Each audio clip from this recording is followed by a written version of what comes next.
Warning! Today's video contains themes of time travel as plot, a subject many users may find idiotic and confusing. Discussion of time travel mechanics and story has been known to cause severe aneurysms, impedance, and spurgs. If you have Asperger's or you're an annoying stickler for details, please consult your train set before watching this video. You punk-ass bitch.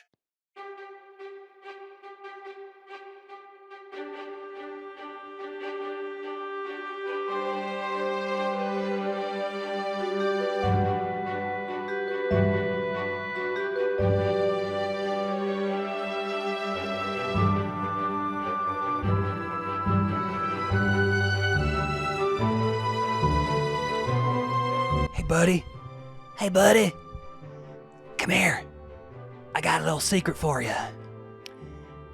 Today's episode is brought to you by a bet I lost. All the Chinese room had to do was delay a game literally everyone knew would be a forgettable, mediocre sham of the skin it tried to wear.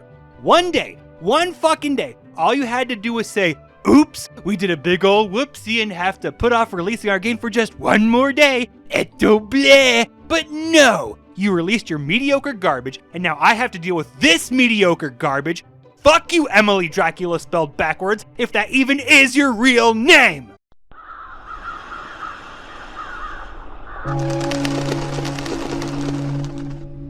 Intentional mediocrity is a concept that has entered the lexicon of the capital hard R gamers over the past 2 years, and it's becoming quite a problem for the once proud developers who churn out this dog shit. In the year of our darkest timeline, 2025, we had not one, but two trash piles from Obsidian, Ass Creed 86, Cock of Dookie, Modern Gay Fuck Stupid 23, and previous years gave us Concord, Veilguard, and Suicide Squad.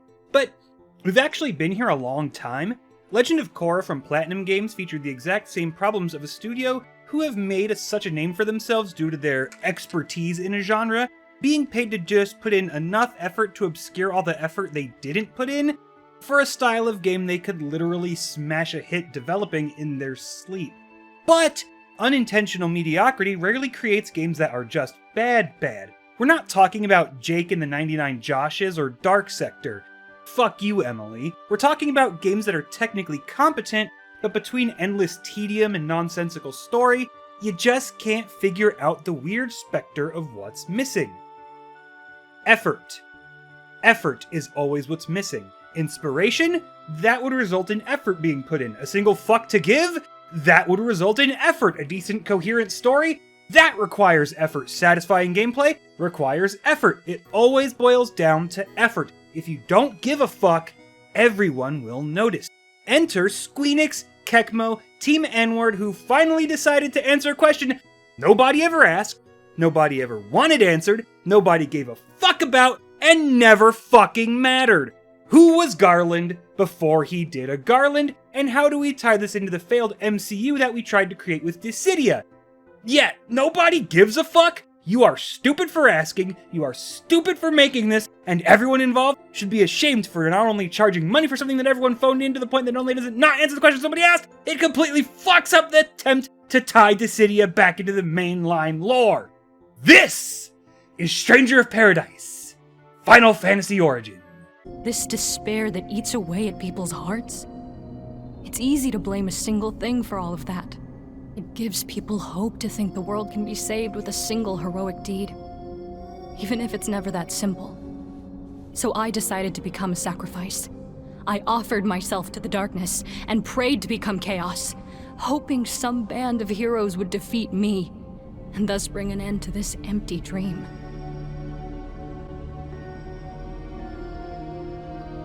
Bro, what are you talking about, man?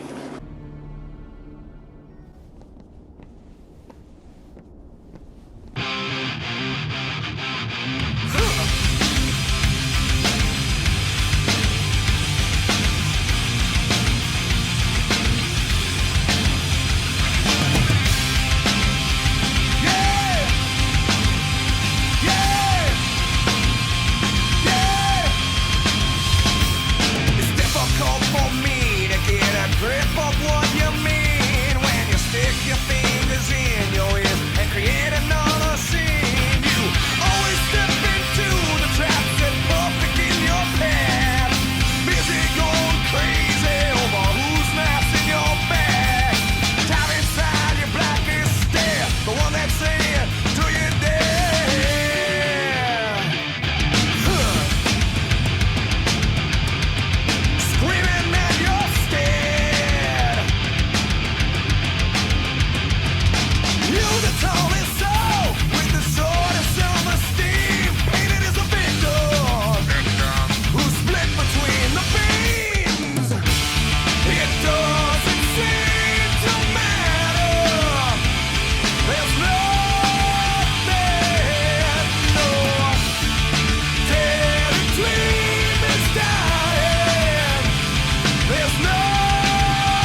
Don't let my sick Dragon Ball GT AMV editing skills fool you. This game sucks massive donkey cocks. Cornelia, the third planet of the Light system, has had a veil of darkness cast over it. And muy macho hombre Garland, who dresses like Tim Curry in Legend, has kidnapped Princess Sarah, who, due to undiagnosed mental illness, constantly wears a wedding gown. On that day, Gwyneth Paltrow gifts 4 Warriors of Light her special crystals and tasks them with beating him up with their shared Gooner energy. This will constitute Day 0. So they go to the Shrine of Chaos and beat up Garland with the power of their Koom, as previously mentioned. However, much like Tiny Tim, Garland does not die, and all of this was part of his plan, and the 4 fiends spring their dark magic trap to send him 2,000 years into the past, where he instructs Tiamat to then travel 400 years before Day 0 to assault the Lufenian airship and joink it all over the Wind Crystal. He then sends Kraken to the Water Crystal at 200 years after that to sink the temple into Spooge. On Day 0, Lich awakens from his not being awake and dreams of having functioning genitalia all over the Earth Crystal. Also, Merilith is there. Fire Crystal. Gonorrhea. Cock joke. This unfettered goofy goober-ism is done to trap them, the Warriors of Light, Sergeant Pepper, and the planet in an endless loop, making Garland and the Fiends immortal. That fails, probably because the Warriors of Light kill them all in the current timeline, then go back 2,000 years to where Garland went and kill them all again. Murder? It works. But not really, because Garland is the Chaos, and he really liked Quake 3, so he and the Nebulous Light did a Dissidia where they can fight literally forever in a shared universe, where they try to turn the monomyth into something deeper, multiversal, and all-encompassing. And I know what you're all thinking, my children, you're thinking, but what? Why would Gary do this? Well, that brings us back to Day 0, where literally nothing is happening and some weird asshole named Jack, having no memory, shows up to Corneria with his J.O. crystal and meets his 2 best friends, Ashy, Larry, and a Twink, who also have J.O. crystals, no memories, and a weird desire to fight the Chaos. And because they are strong, independent women, they decide to ask the king for permission to fight the Chaos, and he says no. Which is odd because this happy, peaceful, and prosperous kingdom palace is decorated with skulls! Post-production Necro here to make a correction, because I'm actually going to make this mistake a second time in this video. I only noticed this while editing. The palace is not decorated with skulls. The palace just looks exactly the same as the throne room of the Shrine of Chaos, because this game has no fucking art direction, so everything looks exactly the same. So I don't know why we need his permission, we could just beat his weird ass up. Anyway, because they don't need no man's permission to do anything, they decide they'll prove themselves to the king that they're worthy, and a dissolve transition jumps us multiple months ahead, where they quite tactfully inform us they've been fighting monsters to prove their worth to the man they don't need the approval of. And we don't leave without answers.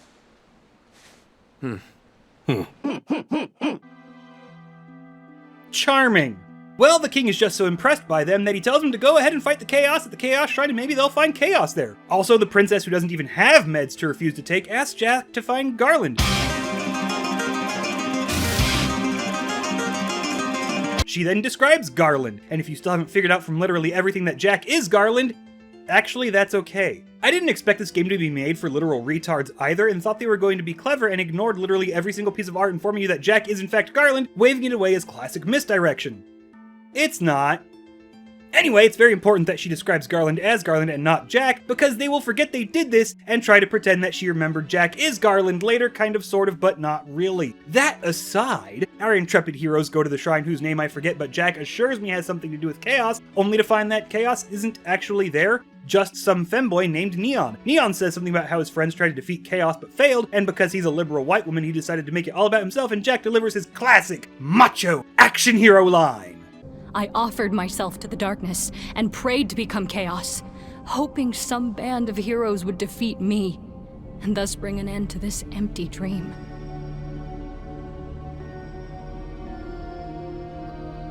Listen up. I'm just a cracker with a gram who's stoked to toke with his best buds King Hershey and the Campfire Flamer. We don't need no 4th Martian arm, mellow, so I ain't listening to any s'more of your nonsense. But I too have a J.O. crystal. Bros. What the dog doing? The 4 Warriors of Light have finally made themselves known to the world, and now they can truly defeat the Chaos, and there's pirates and a stupid forest, and oh my god, we're on a spaceship and crazy digital memories, and oh my god, it's Tiamat! Sorry, correction, it was Tiamat! Now it's Sophie, and Legasp, she too has a J.O. crystal. Also, King of the Pedophiles Astos was there. I skipped him because he's not important.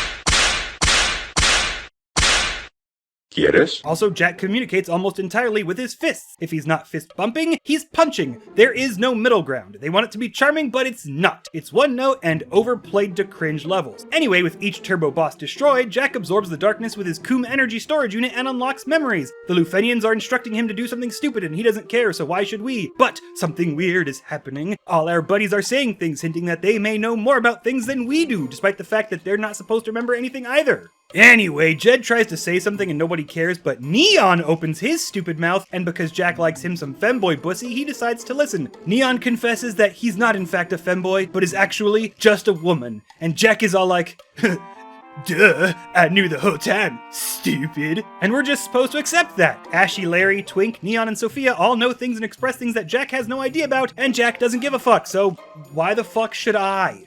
Anyway, as the prophecies foretold, we clean the jizz off all the elemental crystals to defeat the darkness, but whoops! That actually made things a lot worse, and the entire population of Cornelia, literally all 20 of them, photo for reference, come to be mean at us. But we ignore them, then after 10 hours of Jack demanding to fight the chaos, pirates and monsters attack, and a knight informs us that it's pure chaos in the streets. And Jack acts like he didn't hear that.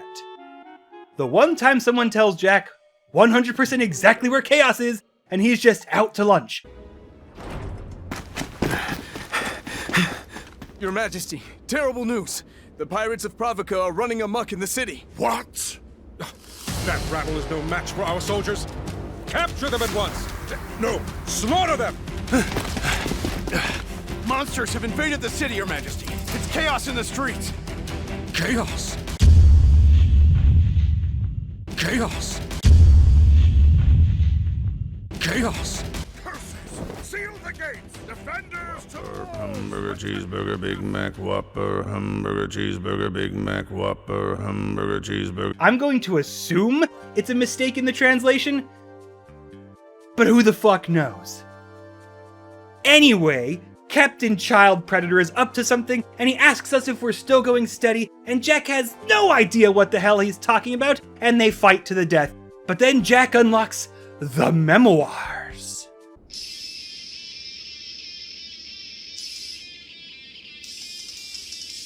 I love this song. You can borrow it if you want. No, it's okay. I memorized it.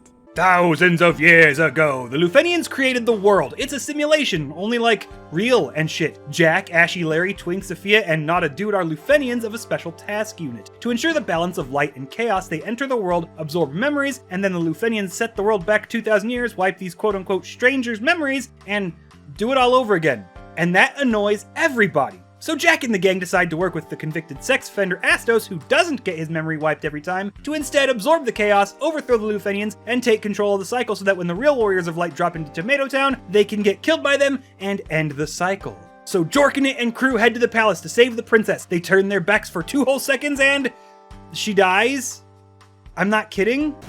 My people, there is no need to despair. We shall face these hardships as one, and as one, we shall overcome them.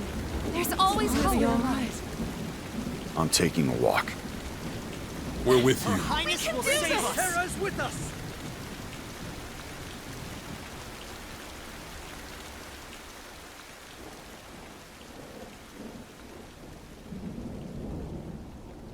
Doesn't seem like much has changed out here. So where to? I was thinking Pravica might be good. Plenty of space, no people. Smart. Neon, go get the others.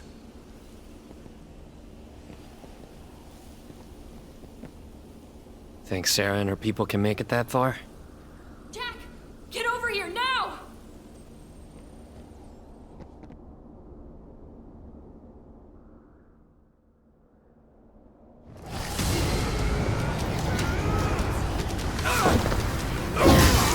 Find Sarah!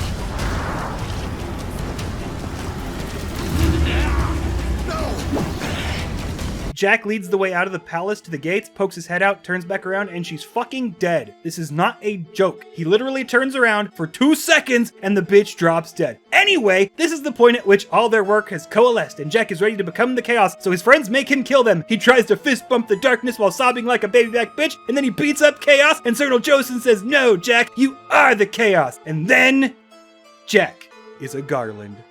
And none of it makes any fucking sense. They try to play it like becoming the bad guys is a noble sacrifice to break the Luthenians' control and stop their constant genocides of the planet or whatever, but it's not. As a matter of fact, it only changes who the cause of the endless genocide and extinctions is for. Luthenians wipe the planet in an endless cycle? Well, Garland breaks it in this game, only he doesn't, because we see in FF1 he's creating a new cycle, and then Dissidia tells us that cycle isn't just on one Final Fantasy planet, it's literally all of them. Garland does a genocide, creates an endless cycle of genocides, and throws in mass extinction events for good measure, and every villain is just serving him and the nebulous chaos that is him. And the worst part is Jack is so fucking retarded that he spent 800 gil on a dedicated flak player just to pair it with fucking Beats by Dre.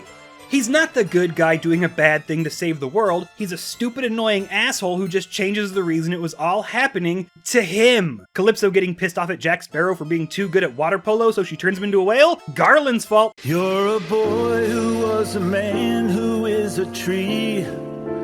Perfect hair forever. Garland's fault. Onion Knight kills the woman who molested him and becomes a great thinker of thoughts in Dark Souls?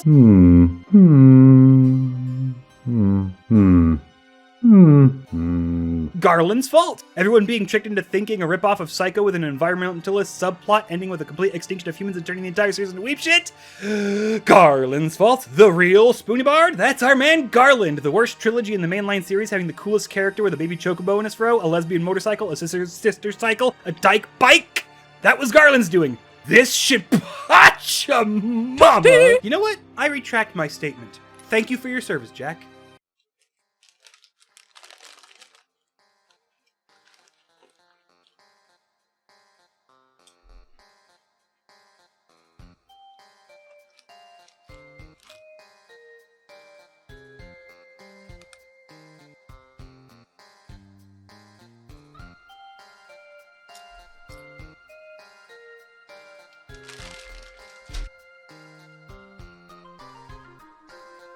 The biggest problem with the story is its lack of consistency. It's essentially hinted that not just a person who absorbs the darkness unlocks a memory, but they all do. We just don't know which ones they're unlocking, so it's clear that your buddies are unlocking more and more memories about this plan that you don't know about, but it's blatant from the start that they already knew far more than they were telling Jack, and also the fiends already exist somehow.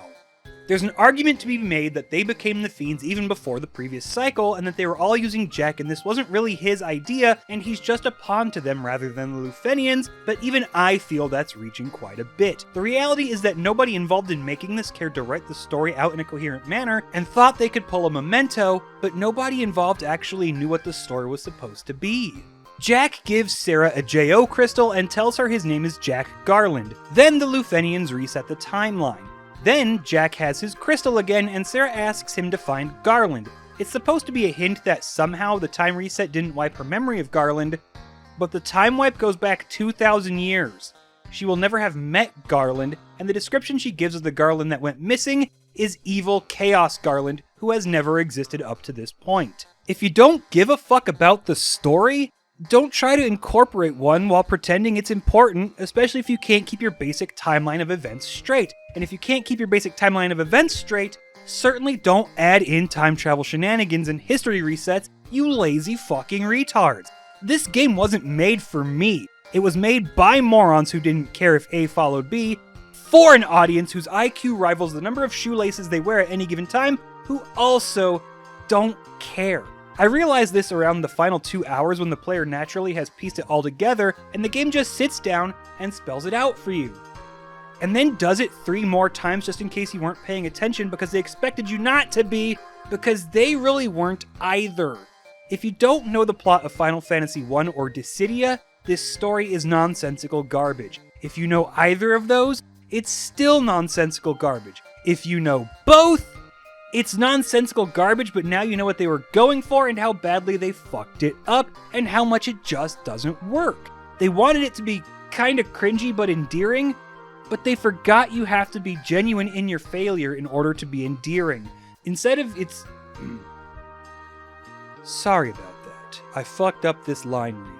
Instead, it's just an idiot whose only characterization is saying chaos, who can only interact with the world by sticking his fist out, and it's all just so blatantly tedious. They didn't care, it shows at every single level, so neither should the viewer. Or me.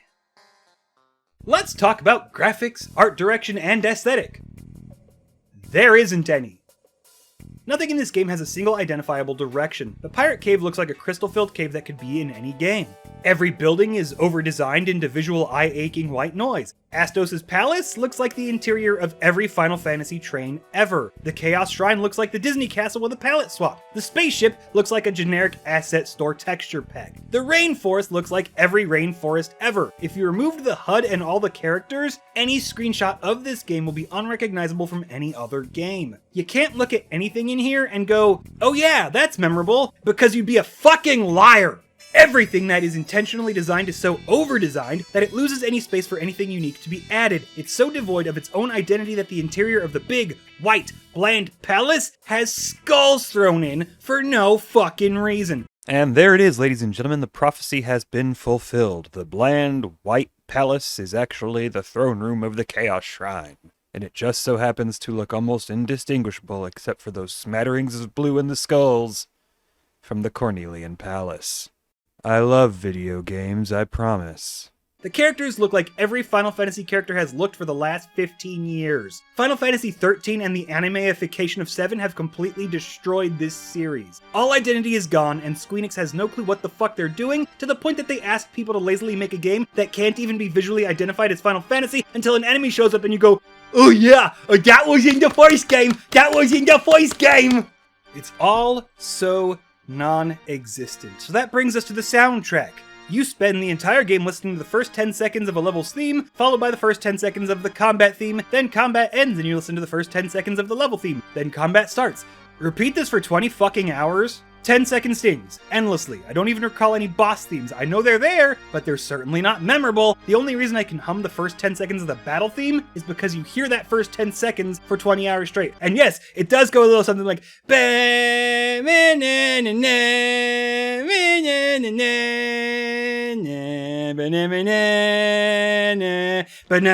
I mash B and everything dies.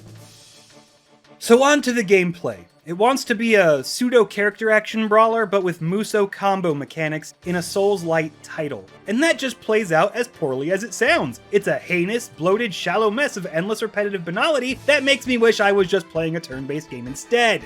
The wide world of combat features 4 input combos. Basic attack and skill button. 1-hit skill button, 2-hit skill button, 3-hit skill button. You also get a dodge, then attack, and then can skill button. Attack, press back, then attack and skill button, and something else that I never noticed even existed, and thus probably never ended up using even by accident. Ending a combo with a skill costs MP, which you build up through damaging enemies and using the glory kill function, and because you can equip 2 classes, a skill can be cancelled to switch classes and start a new combo immediately. This will probably never be useful. Ever. There is never a need to do it unless your gear is so severely underleveled that you're basically doing a challenge run, and thus absolutely have to extend a combo. Most of the time you'll be able to just walk behind an enemy, which gives you free crits and bypasses their resistance, or you will add magic to your attacks, which despite resistance is just extra damage on top of your attacks, combined with free crits. There is no strategy, resistance doesn't stop extra damage, it just means it will do slightly less, but it's still free damage on top of everything you're doing. Stand behind an enemy with magic damage, and it's just free quad damage. God help the boss if your attack isn't an element that they are weak to and you're behind them. The refight with Tiamat is level 84 recommended. I went in with like level 60 gear. In the second phase, I hit right bumper, then held right trigger, and it instantly melted.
there's an entire extra set of castable skills that you earn from the classes mapped to the left trigger that I never used, because I tried a couple, and then they didn't noticeably change anything. There's just no semblance of balance to the game's combat. You and your enemies have 2 bars, health and break gauge. For the player, break acts as your stamina, but for the enemies, once it's empty, you get a free glory kill, which is an insta-kill no matter their health. You use these to instantly refill an MP bar, gain extensions to your MP slots for the level. On action mode, upon death, you lose 1 MP bar, with the minimum you can have being 2.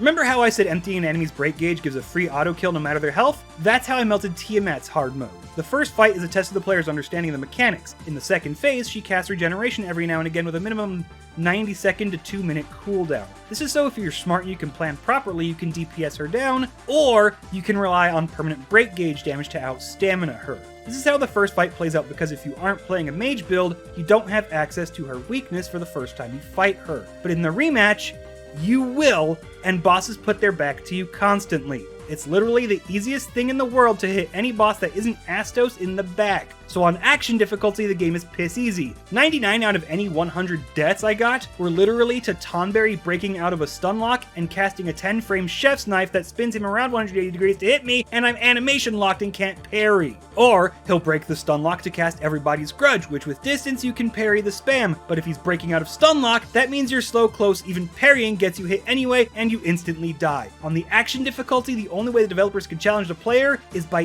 insta-killing them. Spam! And Astos does this while spinning around you. There really is no coherent level of challenge. Did I mention parrying? Yeah, you can parry. If you parry a spell, you stock a set number and can then cast it. You can hold the parry, but doing so quickly drains the break gauge, encouraging you to use perfect parries when possible. Otherwise, it's the same post-Sekiro parry that every shitty Souls-like wannabe does. Most of the time, parrying will stun the monster, but against bosses, it's a block that if you time perfectly, will just eat up some break gauge. Blocking, by the way, never guarantees damage avoidance against bosses and depletes the break gauge. Blocking makes you take damage to health and gauge. It's a punishment to use. Parrying, even perfectly, drains break gauge, and unless you have none left, and you perfect parry. But if you're 1 frame off with no gauge left, you get a 4-second stun in which an enemy can get a free hit. Remember those 1-hit kill spams I mentioned? Yeah, you're actively punished for playing this fucking game even when playing it well. Astos is the last true boss before Chaos, and he spams AoEs of a ridiculous damage output. If you perfect parry any of his attacks, it eats anywhere from 1 to 2/3 of your break gauge depending on the attack, and then he attacks again. If you don't perfect parry, you waste extra break gauge, and then lose 2/3 of it, and then he attacks you again. If you block, you take damage. Don't bother dodging. He has attacks that even if you successfully dodge the correct direction, he moves diagonally past you and you get hit by his backswing, which you properly planned for regardless. None of the mechanics are balanced for bosses either. You literally walk through enemies for 25 minutes only to hit a boss that just raffle stomps you for 40 minutes straight until you decide to stop engaging with it and let it aggro onto one of your partners for free back shots. Speaking of partners, you have to press a button to command them to actively use their class skills, and it's only for a few seconds every time you press it. What the fuck is this? There is zero balance. 30-minute piss easy walk in the park levels just to throw a Neo final boss at the end. An hour-long slog of enemies intentionally made turbo tough and idiotic damage output just for the boss to go down first try because you accidentally had his weakness and he's so large that you can't avoid his back. I spent 20 minutes on the last real level only to spend an hour and a half losing to Astos because of the idiotic one-hit gauge break and insta-kill spam. I nearly quit, so I lowered the difficulty to story and he instantly died from 4 button presses. The balancing is so bad that the options for fighting Astos are a painful, unfun slog, or just mash and face tank, yet win anyway.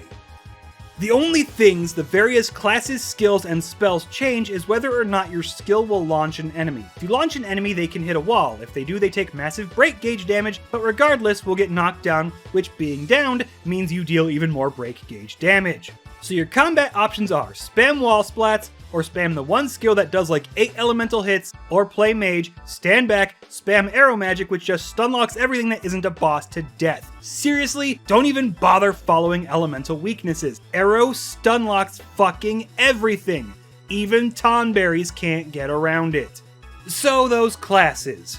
This game is just bloat. 30 fucking classes broken down to red, green, yellow, and blue. Any advanced class in those colors will be able to use the same weapons as any of those base classes. Fighter uses the same weapon as Monk and Ninja. Warlord uses the same weapons as Berserker, Warrior, Impaler, Breaker, Dragoon, Ronin, Samurai, and even some of the yellow classes use those weapons. Yellow advanced classes use yellow base class weapons and red weapons, and in my playthrough I didn't level all 90 fucking classes, but I think they can use blue weapons if the specific yellow advanced class requires a blue class to unlock. This sounds advanced, but what it actually means is you will spend 18 hours maining 2 weapons, leveling 20 classes, and never once actually changing to different core combat mechanics until the game is already over. The only thing that changes combat are mage classes, which allow you to charge and cast spells outside of combos. Remember that bloat? There's like 1 trillion pieces of gear. I lied. There's like 100 armors and 100 weapons, but each one has a level, 3 possible skill slots for literally meaningless boosts, and they can have a class affinity or no affinity at all. This means that every level you get spammed with about 300 gear drops that you have to cycle through to find if any of them are useful or dismantle them at the end of the level. Of the 20 hours it took me to complete this game's story, a third of it was spent staring at a blue screen reading tiny thin white text. The gear is so bloated and 99% of it is so useless that I stopped going through the menu. I just went through my gear before the boss fight, looked for everything that made the number I wanted to go up do so, and then just dismantled everything under a certain level without checking it after the boss fights. And none of it mattered. None of it changed anything except for whether or not basic attacks would deal extra elemental damage, or if it made my equipped class level slightly faster. It doesn't even look good. It's the same 20 bland pieces of equipment with slight design differences that I stopped caring about 10 hours in, and just decided to start sleepwalking through until the game stopped letting me sleepwalk, and even then I was no longer sleepwalking, was just insanely overtuned and unbalanced that I turned the difficulty down, only to find the game was basically over anyway! I just cannot be bothered to care. Every single step of the way is a slog. Mad 'cause bad? Don't care. Nobody likes this game. This game has a Nexus mod page, and nobody has even cared to make a CJ or Big Smoke mod, and that tells you exactly what kind of staying power and few fans this game really has. The only upside is, I never spent a fucking dime on this shit. Okay, let's slow it back down a bit. The entire game is just putting your favorite skill on the 3 attack slot and spamming it to rush break gauge and get free glory kills, which then provide free knockdowns and glory kill chains. Nothing changes unless you want to spam underwhelming spells that are fucking useless because they aren't arrow. It's as wide as an ocean, but it's ankle deep with 35 sea urchins per square foot. Everything in this game is just painful bloat. The combat with basic monsters is piss easy bloat. Every single level has a boss, and 3/4 of them are piss easy bloat as well. There's a million fucking classes that make no meaningful change throughout the entire game. They're just big weapon bloat, fast weapon bloat, or spell bloat.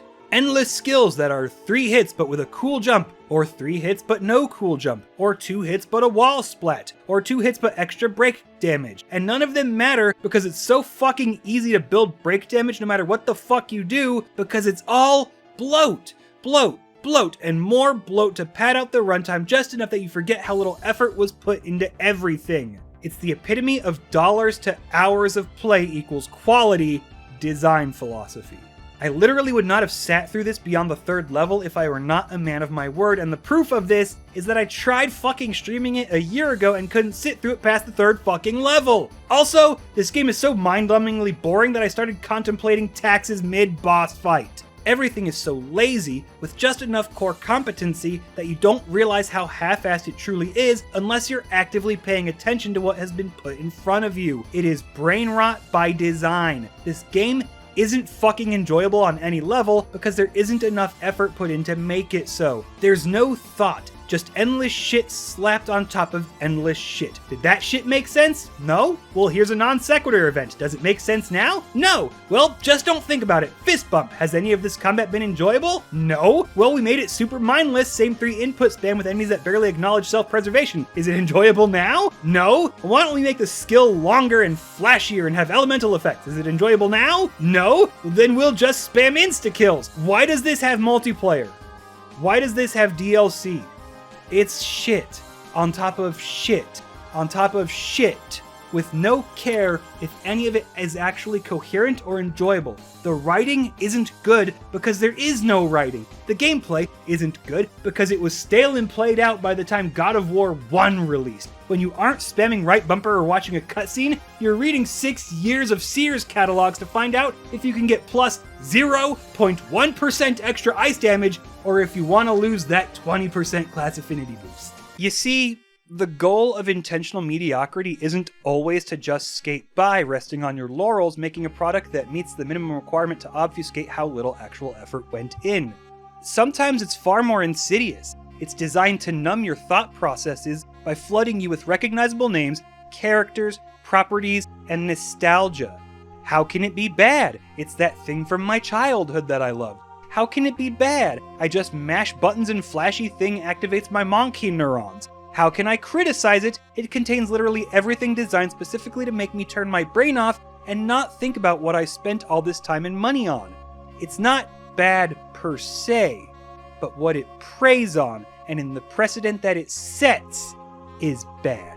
It's designed to turn you into the perfect consumer, someone who sees the thing you recognize and just claps like an 8-year-old with the brain of a trained seal. You don't have the critical mind to think at length about the things you experience, and if you do, we've used the exact same trick marketing firms use to blow past that, and you're not part of the some 30% of humans that advertisements don't work on, so this shit's gonna work. Intentional mediocrity sometimes is specifically designed to condition you to not just lower your standards and expectations, but to outright abandon them entirely. That way they can weasel more and more money out of you. Endless brain-numbing and psychological tricks to not just make you forget how terrible everything you're sitting through is, case in point, but preying on that deep-seated narcissism in all of us to make you defend it. You're poisoned. You're filled with Trojan soldiers. You're the perfect genetically engineered consumer, and you didn't even realize it was happening to you. This is the real danger of intentional mediocrity. No, there was not a jump cut there, gaslighting isn't real, you're just crazy. Venerated studios who have nobody left working for them that earned them that reputation now being filled with unproven, envious wannabes who rely on stolen valor is really just a byproduct. The real threat is how it's designed to groom you into being complicit with their complete corporate takeover of your entire life. A bad game that is genuine can be fun to enjoy, even gaining a following of people who genuinely love it due to being genuinely lovable, like The Room or Jericho. But a game purposely made mediocre is just painfully bad with zero redeeming qualities despite its core competence. This isn't a game. It's a fucking filibuster. Everyone who worked on this should be ashamed of themselves, and I'm fucking glad Platinum was asked to spearhead Ninja Gaiden 4 instead of you shitheels. You fucking deserve that. I'm the Necroswanson, and you can go fuck yourselves. So I decided to become a sacrifice. I offered myself to the darkness and prayed to become chaos, hoping some band of heroes would defeat me, and thus bring an end to this empty dream.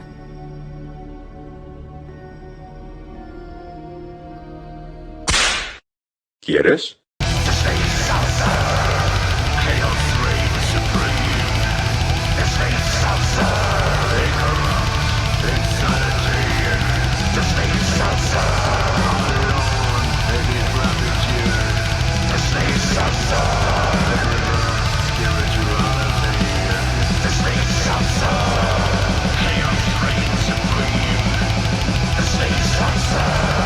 Also, I would like to take this moment to point out that Brad Radical's dad died in a tragic helicopter crash.